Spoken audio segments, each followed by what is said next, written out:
यानंतरची बातमी तुमच्या आमच्यासाठी महत्त्वाची। रेल्वे मंत्रालयानं अमृत भारत 2.0 या ट्रेनमध्ये 12 महत्त्वाच्या सुधारणा केलेल्या आहेत। केंद्रीय रेल्वे मंत्री अश्विनी वैष्णव यांनी या संदर्भातली एक घोषणा केलेली आहे।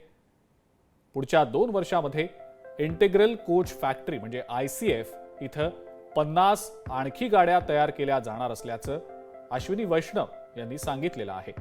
जानेवारी 2024 मध्ये पंतप्रधान नरेंद्र मोदींच्या हस्ते अमृत भारत या ट्रेनची पहिली आवृत्ती लॉन्च करण्यात आलेली होती आणि हे लक्षात घेऊन वैष्णव यांनी या ट्रेनच्या उत्पादनाच्या प्रगतीबद्दल समाधान व्यक्त केलंय। यावेळी 1 वर्षाच्या कामकाजावर आधारित भारतीय रेल्वेनं आवृत्ती 2.0 मध्ये अनेक सुधारणा केलेल्या आहेत। या अनेक सुधारणांच्या अनुषंगानं सुद्धा माहिती अश्विनी वैष्णव यांनी दिलेली आहे।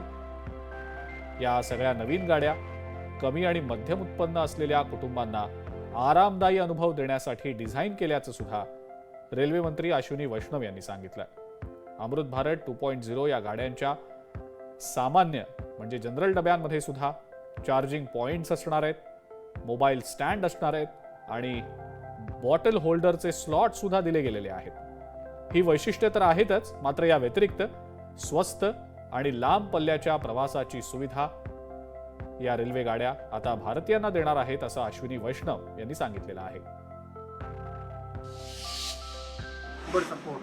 जी तो आप देखेंगे पुराने टाइम में सीट एकदम फ्लैट होती थी। ये इसका शेप इस तरह से है कि आप आराम से व्यक्ति जब बैठे तो थकान नहीं हुए। तर या अमृत भारत ट्रेनची काही प्रमुख वैशिष्ट्ये नेमकी काय आहेत आपण ती देखील पाहूया। अर्ध स्वयंचलित कपलर्स त्याला असणार आहेत। मॉड्युलर शौचालय दिली गेलेली आहेत। अर्गोनॉमिक सीट आणि बर्थची रचना आहे। इमर्जन्सी टॉकबॅक सिस्टीम सुद्धा यात बसवण्यात आलेली आहे।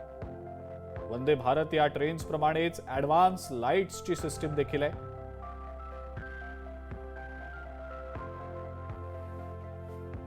तर या नवीन अमृत भारत ट्रेन्स भारतीयांच्या पसंतीला नक्कीच उतरतील अशी अपेक्षा आहे। लोकशाही मराठी ऐका, पहा, जागरूक रहा।